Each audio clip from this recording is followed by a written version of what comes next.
Hello students, I am Savita Gupta, language instructor. Welcome in learn with Savita. आज इस video में हम नरेशन का टॉपिक कवर करेंगे, डायरेक्ट एंड इनडायरेक्ट नरेशन का, जिसमें हम देखेंगे रिपोर्टिंग वर्ब क्या होता है, रिपोर्टेड स्पीच क्या होता है, डायरेक्ट और इनडायरेक्ट स्पीच के स्पेशल फीचर क्या होते हैं, डिफरेंस क्या होता है, और प्रेजेंट टेंस और फ्यूचर टेंस में अगर हमारा रिपोर्टिंग वर्ब है तो रिपोर्टेड स्पीच किस तरह से चेंज होता है, ये नियम हम इस वीडियो में कवर करेंगे। तो सबसे पहले देखिए कि जब हम किसी बात को कहते हैं, किसी की कही हुई बात को किसी और के सामने कहते हैं, तो कहने के दो तरीके होते हैं। पहला तरीका ये है कि we can reproduce the words as it is exactly spoken. जैसा हमको कहा गया है हम उसी के शब्दों में सामने वाले के सामने वैसा का वैसा बोल देते थे। जैसे पुराने समय में राजा महाराजा के जो संदेशवाहक होते थे, एक राजा जैसा कहता था वो उस वर्ड को दूसरे राजा के सामने एज इट इज़ बोल देता था, और ये कहलाता है आपका डायरेक्ट स्पीच या डायरेक्ट नरेशन। ठीक है। दूसरा ये होता है कि we can expressed in our own words what is said, कि जो भी कहा गया है हमसे उसको हम एज इट इज़ ना कह करके थोड़ा सा चेंज कर लें, और पर्सन में चेंज कर लें, और चेंज करने के बाद जो एक्चुअल मैसेज है वो सामने वाले तक पहुंचा दें। यानी कि हमने क्या किया, इनडायरेक्टली मैसेज को पहुंचाया, तो ये हमारा कहलाता है indirect narration. Then direct narration का एक एग्जांपल जैसे दिया है कि he said comma inverted comma में आई एम हंग्री, उसने कहा कि मैं भूखा हूँ, तो मैंने थर्ड पर्सन को जा कर के बताया कि उसने कहा कि मैं भूखा हूँ, मैं नहीं भूखा हूँ, वो भूखा है ना। अब इनडायरेक्ट नरेशन में इसी बात को कैसे कहेंगे, he said that he was hungry, कि उसने कहा कि वो हंग्री है। मैसेज वही है कि वो भूखा है, लेकिन पहले डायरेक्ट नरेशन में कहने वाले के वर्ड्स को एज इट इज़ कहा गया है, और इनडायरेक्ट नरेशन में कहने वाले ने अपने अनुसार थोड़ा चेंज कर दिया, लेकिन मैसेज वही रहा है। Then the words of speaker which are put within inverted comma are called reported speech. ठीक है। The verb that introduces the reported speech is called reporting verb. तो रिपोर्टेड स्पीच क्या है, जो वर्ड्स जो होते हैं इन्वर्टेड कॉमा के अंदर रहते हैं, इन्हें कहते हैं रिपोर्टेड स्पीच। और इस रिपोर्टेड स्पीच को जो वर्ब इंट्रोड्यूस करता है, जो कॉमा के आगे होता है, इसको कहते हैं हम रिपोर्टिंग वर्ब। ये रिपोर्टिंग वर्ब बहुत महत्वपूर्ण है, इस पर पूरा ध्यान आप कंसंट्रेट कीजिएगा। देन इसको थोड़ा सा समझ लेते हैं। एक सेंटेंस यहाँ पर दिया हुआ है, ही सैड आई एम हंग्री। तो इसके दो पार्ट आपको दिख रहे हैं। एक ये पार्ट है ही सैड, जो इन्वर्टेड कॉमा से अलग है, इसको कहते हैं रिपोर्टिंग क्लॉज। ये क्लॉज है, सब्जेक्ट है और उसका प्रेडिकेट है ना। दूसरा जो है ये यहाँ से लेके यहाँ तक है, जो कि इन्वर्टेड कॉमा के अंदर है, आई एम हंग्री। इसको कहते हैं रिपोर्टेड स्पीच। स्पीच क्या कहा गया, उसको रिपोर्ट किया गया है, तो इसको कहते हैं रिपोर्टेड स्पीच। अब ये जो रिपोर्टिंग क्लॉज है, इसका जो वर्ब है, इसको हम क्या कहते हैं, रिपोर्टिंग वर्ब। और जो इन्वर्टेड कॉमा के अंदर है, इसे हम क्या कहते हैं, रिपोर्टेड स्पीच। तो हम धीरे धीरे करके एक एक चीज़ को क्लियर करेंगे। अभी अगर आपको समझ में नहीं आ रहा, सुनते जाइए, 2-3 बार वीडियो देखिएगा, आपको समझ में आ जाएगा। देन डायरेक्ट स्पीच क्या होता है, तो सबसे पहले हम देखते हैं कि डायरेक्ट स्पीच क्या होता है। कि अभी आपने देखा कि always enclosed with in inverted comma, ये देखिए आप, इन्वर्टेड कॉमा के अंदर रहता है जो डायरेक्ट स्पीच है। ठीक है।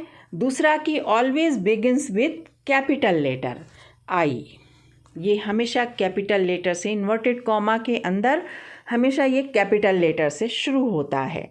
Separated from the reporting verb bye A comma, और ये इसका रिपोर्टिंग वर्ब है, इससे ये इस कॉमा से क्या होता है, सेपरेट रहता है, अलग होता है। ये कैरेक्टरिस्टिक फीचर है रिपोर्ट डायरेक्ट स्पीच का, है ना।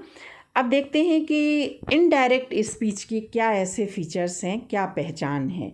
सबसे पहली पहचान है कि no inverted comma is used, कोई इन्वर्टेड कॉमा नहीं रहता है। No comma is used to separate the reporting verb from that of reported speech. Reporting verb को रिपोर्टेड स्पीच से अलग करता हुआ कोई कॉमा उसमें नहीं रहता है। Tense of the reporting verb is never change. ये बहुत ही महत्वपूर्ण बात कही गई है कि इन एनी कंडीशन, किसी भी स्थिति में रिपोर्टिंग वर्ब का टेंस कभी भी चेंज नहीं होता है। ये हम आगे देखते हैं अभी। Then if necessary a conjunction is used after reporting verb. कई केसेस में नहीं होता, लेकिन मोस्टली कंजंक्शन यूज़ होता है, क्योंकि हम जब कॉमा, इन्वर्टेड कॉमा को हटाते हैं तो क्या होता है कि दो क्लॉजेस को जोड़ने के लिए कंजंक्शन की ज़रूरत पड़ती है। Then tenses, pronouns and words denoting nearness of time and position change in indirect speech. तो टेंस कई कंडीशंस आते हैं जिसमें जो रिपोर्टेड स्पीच है या इनडायरेक्ट स्पीच है उसका टेंस बदलता है, उसके प्रोनाउन बदलते हैं, और जो पास की चीज़ें बताने की वर्ड्स हैं उसे दूर की चीज़ें बताने वाले वर्ड्स में चेंज कर दिए जाते हैं। फॉर एग्ज़ाम्पल कि he said that he was a hungry, तो कॉमा, इन्वर्टेड कॉमा हटाया, दो क्लॉज अलग हो गए थे, he said, he was hungry. इनको कंजंक्शन दैट लगा करके हमने जोड़ा, he said that he was hungry, तो कंजंक्शन यूज़ होता है। और दूसरा जो नियम बताया कि जो रिपोर्टिंग वर्ब है इसका टेंस कभी भी चेंज नहीं होता है, इसे दिमाग में बहुत अच्छी तरह बिठा लीजिए। Next, if the reporting verb is in present tense, that is says, is are am के साथ वर्ब के फर्स्ट फॉर्म में आईएनजी, हैज़, हैव, सैड, यानी कि present perfect tense, has, have, been, seeing, perfect continuous, present perfect continuous tense है, या future tense में है रिपोर्टिंग वर्ब, यानी कि विल, शैल है, इसके साथ वर्ब का फर्स्ट फॉर्म है, विल, शैल, हैव के साथ वर्ब का थर्ड फॉर्म है, यानी कि फ्यूचर परफेक्ट टेंस है। The tense of the verb in reported speech remain unchange. तो इन शॉर्ट कि अगर हमारा जो रिपोर्टिंग वर्ब है ये प्रेजेंट टेंस में है या फ्यूचर टेंस में है, तो जो रिपोर्टेड स्पीच है इसका वर्ब बिल्कुल भी चेंज नहीं होता है। एक बार फिर सुन लीजिए कि रिपोर्टिंग वर्ब जो है, जो कॉमा के पहले वाला वर्ब है, वो अगर प्रेजेंट टेंस और फ्यूचर टेंस में है, दोनों में से किसी टेंस में है, किसी भी रूप में है, तो जो रिपोर्टेड स्पीच का वर्ब है, यानी कि इन्वर्टेड कॉमा के अंदर जो रिपोर्टेड स्पीच का वर्ब है वो बिल्कुल भी चेंज नहीं होता है, एज इट इज़ रहता है। So students, this is all about the written rules. अब हम इसकी प्रैक्टिस करते हैं। चलिए कि देखते हैं एग्जाम्पल की सहायता से कि कैसे हम इसको सॉल्व करेंगे, कैसे नरेशन को अकॉर्डिंग टू रूल डायरेक्ट से इनडायरेक्ट स्पीच में चेंज करेंगे। डायरेक्ट नरेशन को इनडायरेक्ट नरेशन में बदलने के लिए कुछ रूल्स हैं। चलिए एक बार फिर हम इनको देख लेते हैं। यहाँ एक सेंटेंस लिखा हुआ है, आप देखिए, ही सैड आई एम हंग्री। तो यहाँ देखिए दो हिस्से दिख रहे हैं, एक हिस्सा ये है और जो दूसरा हिस्सा है इन्वर्टेड कॉमा के अंदर वो ये है, और इन दोनों को एक कॉमा से अलग किया गया है। तो ये जो कॉमा के पहले जो हिस्सा है इसे हम कहते हैं रिपोर्टिंग क्लॉज, इसे हम कहते हैं रिपोर्टिंग क्लॉज। और इसके बाद ये कॉमा है, कॉमा से अलग इन्वर्टेड कॉमा के अंदर एक क्लॉज और लिखा हुआ है, इसे हम कहते हैं रिपोर्टेड क्लॉज, रिपोर्टेड क्लॉज कहते हैं, या इसे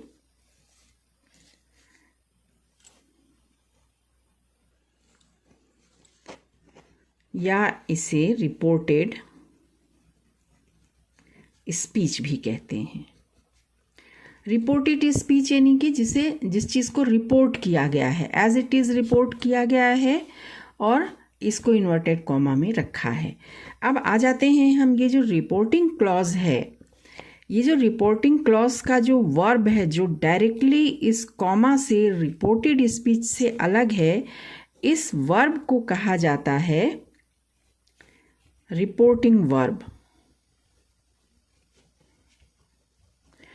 तो जो सारा खेल है वो इस रिपोर्टिंग वर्ब पर ही डिपेंड करता है। अगर आपने इसको अच्छी तरह समझ लिया और इसके सारे नियम को अच्छी तरह समझ लिए तो मैं समझती हूँ नरेशन से ज़्यादा मज़ेदार इंग्लिश लैंग्वेज में कुछ नहीं होता है। ठीक है, तो चलिए इसको हमने एग्जाम्पल के तौर पे लिया है, ही सैड आई एम हंग्री, तो इसको भी हम यहीं छोड़ते हैं। दूसरा एग्जाम्पल लेते हैं। दूसरा जो एग्जाम्पल हमने यहाँ लिया है, he says I shall be there.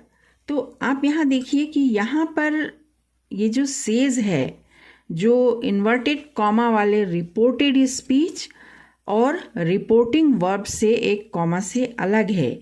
ये कौन सी टेंस में है? प्रेजेंट टेंस में है। ये है प्रेजेंट टेंस में। ठीक, इसके नीचे एक और एग्जाम्पल है, the teacher will say the boy is very intelligent. Will say ये कौन सी टेंस में है? फ्यूचर टेंस में है। ठीक है, तो अगर हमारे पास एक ऐसा रिपोर्टिंग वर्ब हो, रिपोर्टिंग वर्ब ध्यान से इस वर्ब को समझ लीजिए, क्योंकि ये समझना थोड़ा सा प्रैक्टिस मांगता है, थोड़ा सा उलझन वाला है, लेकिन बहुत इजी है।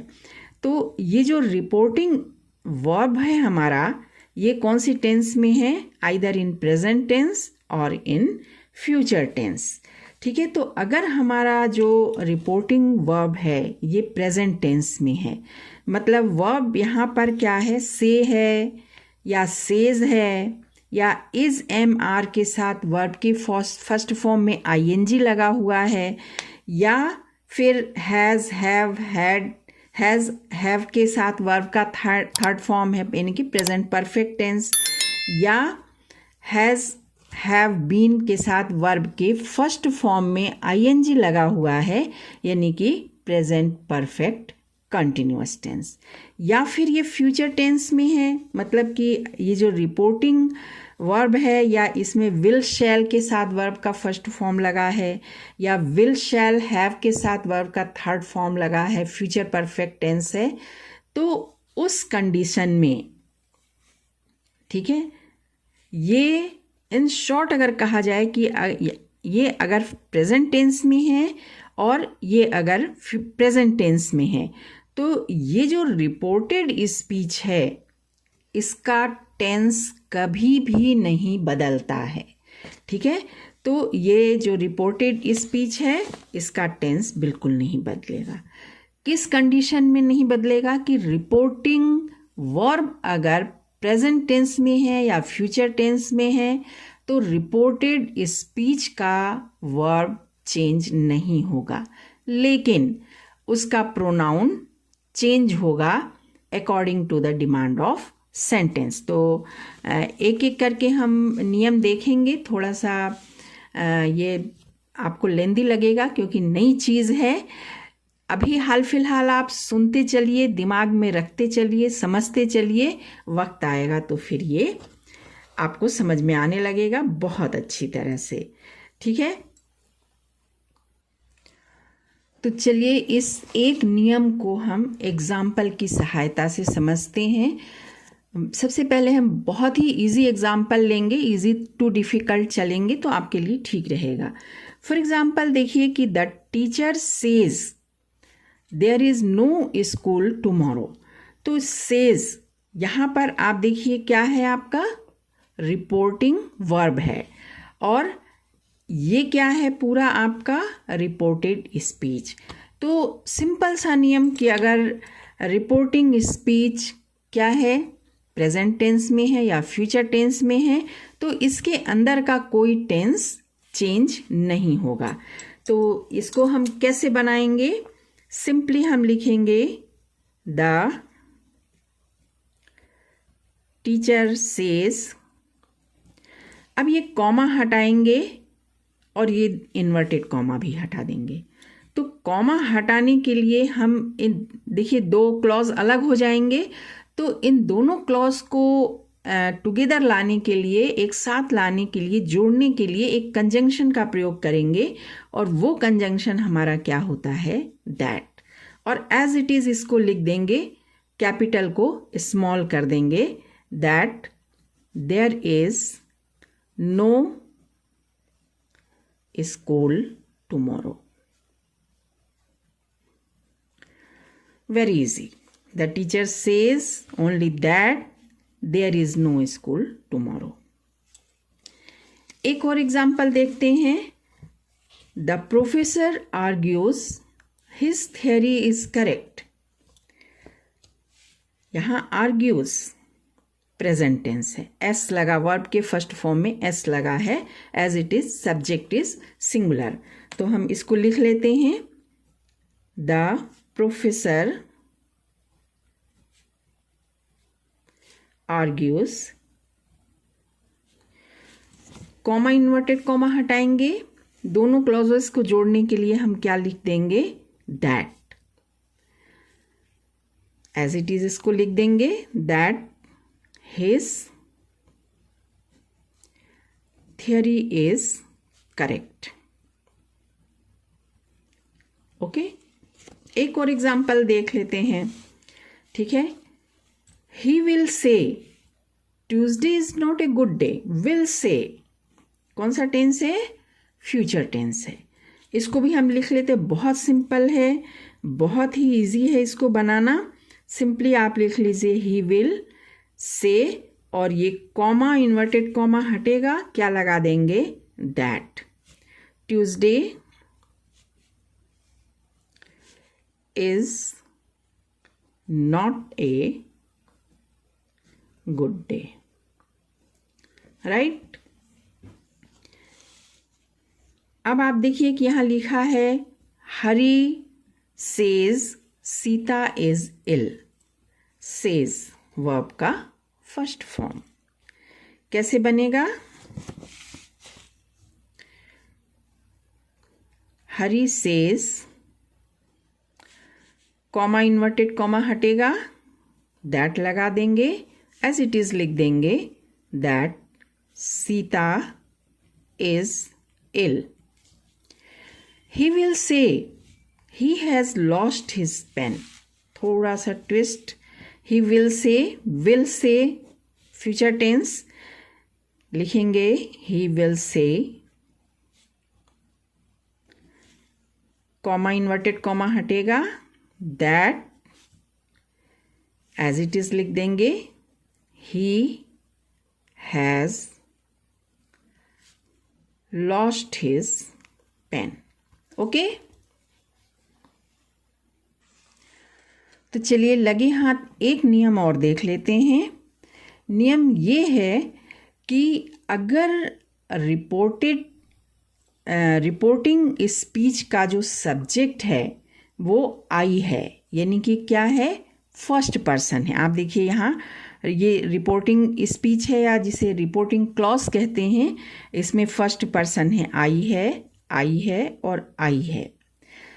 तो रिपोर्टेड स्पीच का जो सब्जेक्ट होता है वो बिल्कुल नहीं चेंज होता है, यानी कि ये आई है, आई ही रहेगा, यू है, यू ही रहेगा, और ही है, ही रहेगा। तो एक नियम और कि अगर रिपोर्टिंग क्लॉज का सब्जेक्ट आई है तो रिपोर्टेड स्पीच का जो सब्जेक्ट है वो चेंज नहीं होता है। बाकी नियम वही है, टेंस चेंज नहीं होगा, तो कैसे बनेगा? आई से, कॉमा इन्वर्टेड कॉमा हटा करके दैट लगा देंगे, that I write a letter. ठीक, I say you are a fool, then I say, comma inverted comma हटेगा, दैट, कोई चेंज नहीं होगा सब्जेक्ट में, you are a fool. I will say he is ill. I will say, future tense.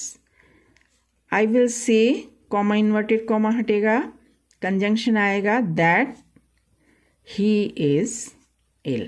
तो एक note down करते जाइए ये सारे नियम कि अगर रिपोर्टिंग क्लॉज जो है इसका सब्जेक्ट फर्स्ट पर्सन है, आई है, तो रिपोर्टेड स्पीच के पर्सन में कोई चेंज नहीं होता है, सब्जेक्ट में कोई चेंज नहीं होता है।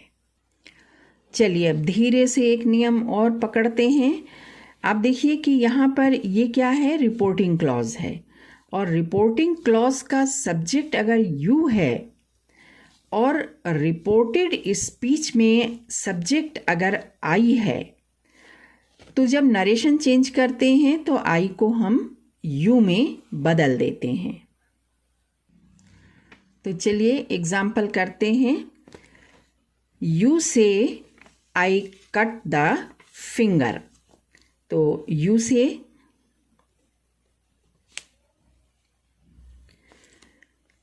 कॉमा इन्वर्टेड कॉमा को हटा करके हम क्या लिख देते हैं, दैट, आई को हम चेंज कर देंगे यू में, यू कट द फिंगर। दूसरा एग्जाम्पल, थोड़ा सा आई के साथ माई भी लगा है, तो ज़्यादा नियम के चक्कर में मत पड़िए कि एज इट इज़ लेते चलिए और करते चलिए। यू से,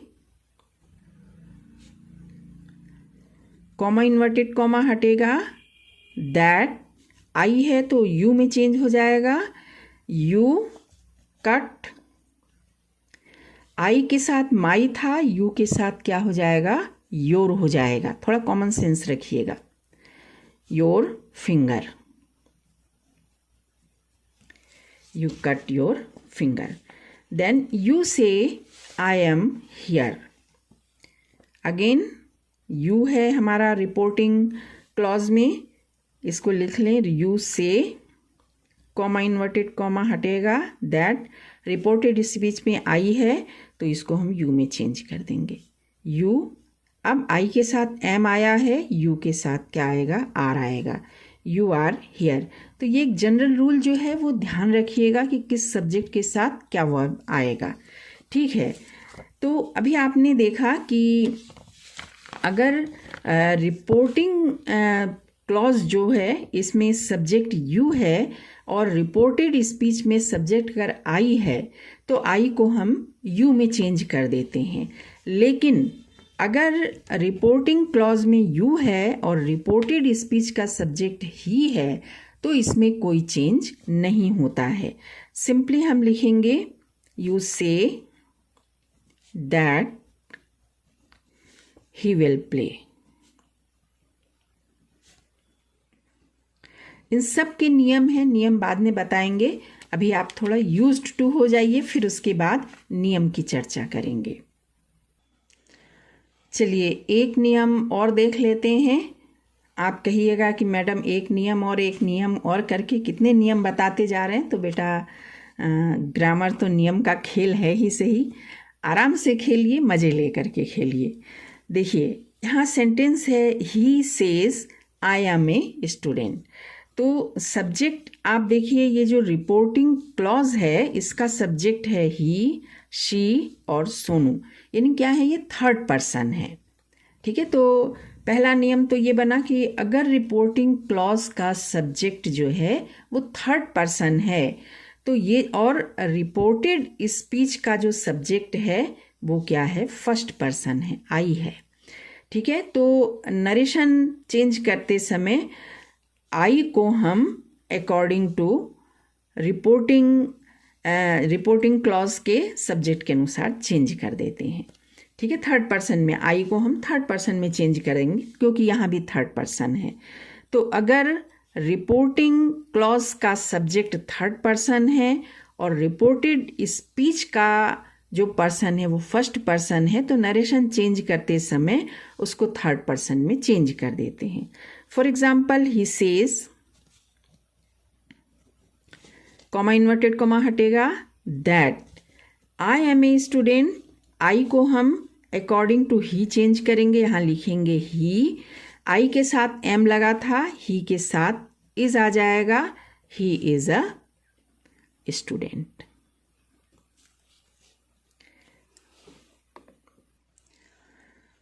नेक्स्ट एग्जाम्पल देखिए, he says that he is a student हो गया, ये है ना। She says I like to play guitar. ठीक है, तो शी सेज यहाँ हम लिख लें, she says, comma inverted comma हटेगा, दैट आई को हम चेंज कर देंगे किस चीज़ में, शी में, दैट शी। अब देखिए आई के साथ लाइक लगा हुआ था, वर्ब का फर्स्ट फॉर्म, लेकिन सी के साथ क्या लगेगा, लाइक्स लगेगा, वर्ब के फर्स्ट फॉर्म में एस लग जाएगा। She likes to play guitar.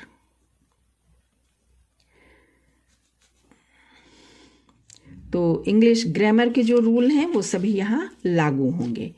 Next, Sonu says I like sweets, then Sonu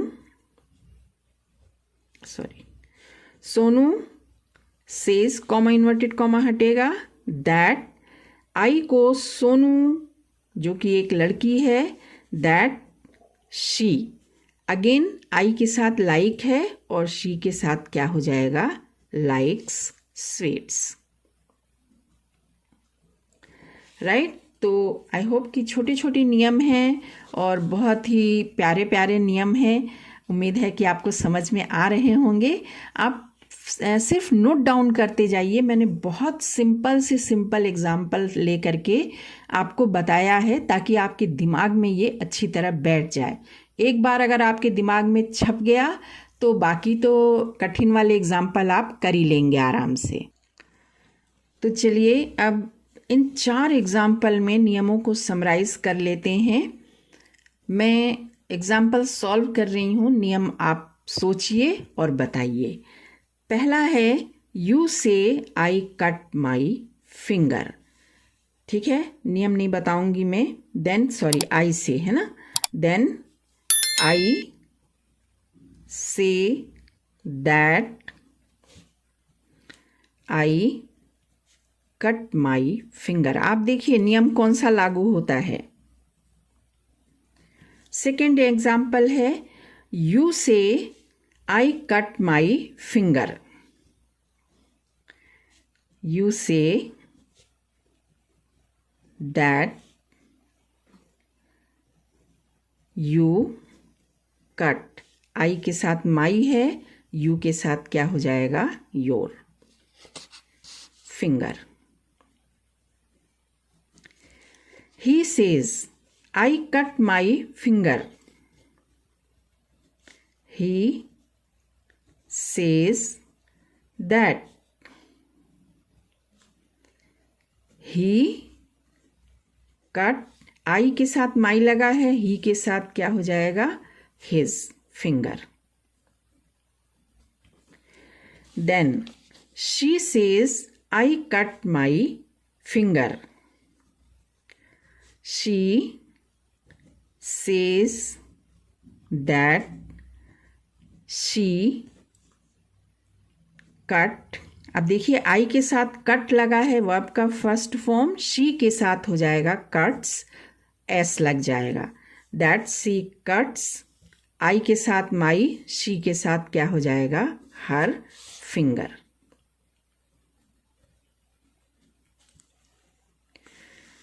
तो उम्मीद है कि मज़ा आ रहा होगा आपको करने में। थोड़ा कंफ्यूज होइएगा क्योंकि आप फर्स्ट चांस कर रहे हैं इसको, लेकिन आप प्रैक्टिस कीजिए। Practice makes a man perfect. आप भी परफेक्ट हो जाएंगे। तो देखिए आगे मैंने बताया था कि रिपोर्टिंग क्लॉज का वर्ब अगर प्रेजेंट टेंस है, प्रेजेंट टेंस में प्रेजेंट इंडेफिनिट के ही सारे एग्जाम्पल हमने बताए आपको।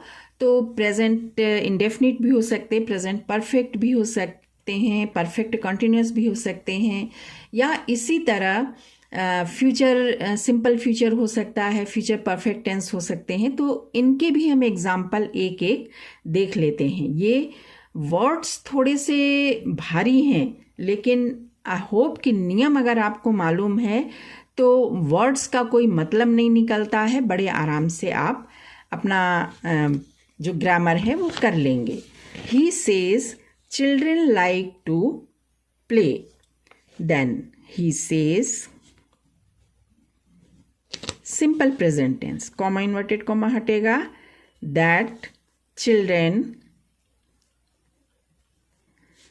Like to play, right, very simple. दूसरा, the leader will say future tense, life was very hard during the war.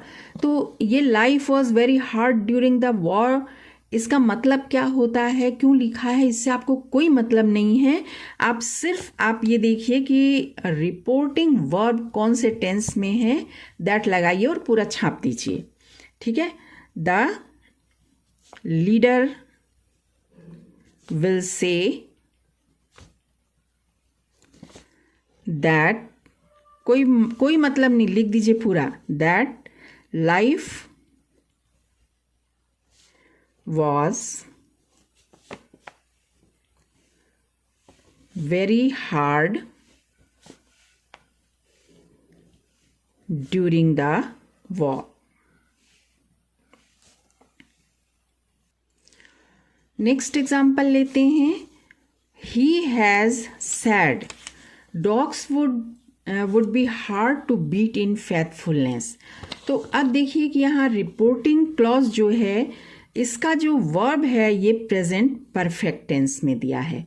सिर्फ प्रेजेंट टेंस पर आप ध्यान दीजिए, किस चीज़ का प्रेजेंट टेंस, रिपोर्टिंग वर्ब का, ठीक है। तो सिंपली आप लिखिए he has sad, comma inverted comma हटाइए, दैट लगाइए, दैट और पूरा छाप दीजिए, ऐसे कैपिटल को स्मॉल कर दीजिए, that dogs would be hard to beat in faithfulness. नेक्स्ट एग्जाम्पल देखिए, the manager has said no indiscipline can be tolerated. Has said present perfect tense, simply आप लिखिए the manager has said, comma inverted comma हटेगा, that no indiscipline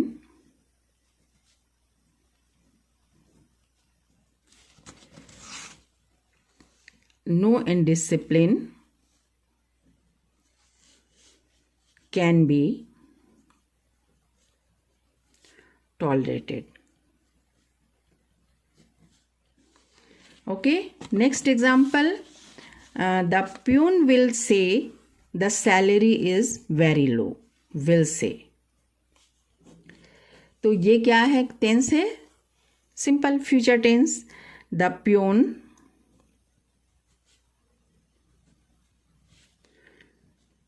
will say, comma inverted comma हटेगा, that the salary is very low. Next example देखते हैं।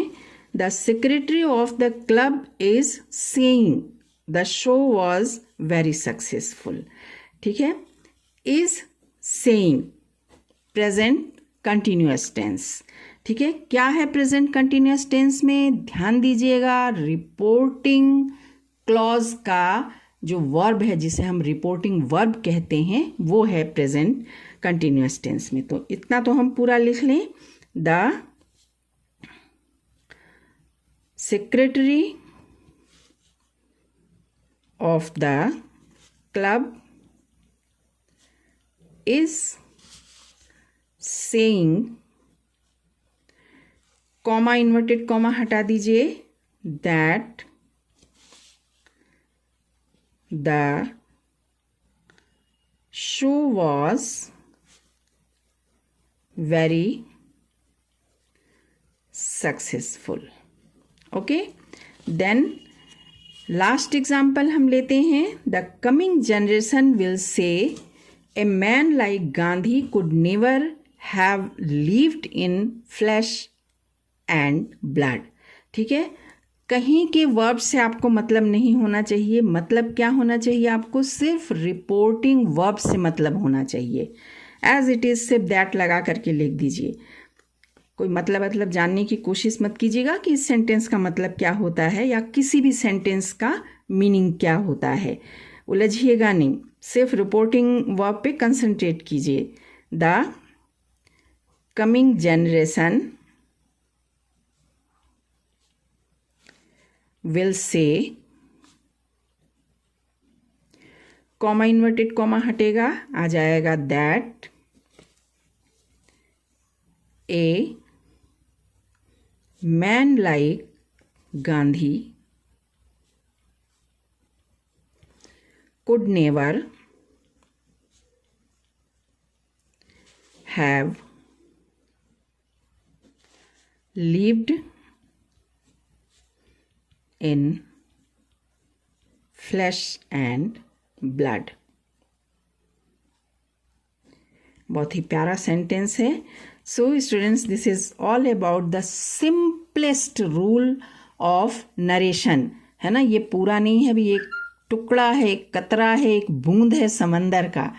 तो आप उम्मीद करती हूँ कि आपको ये वीडियो अच्छी लगी होगी। जितने नियम बताए हैं आपको समझ में आया होगा और आप प्रैक्टिस कीजिए। जब तक प्रैक्टिस नहीं करिए, अभी देखिए, देख करके लगा होगा हाँ समझ में आ गया, लेकिन प्रैक्टिस करने बैठिएगा 10 पेज इसमें नज़र आएंगे जो आपको कंफ्यूज करेंगे।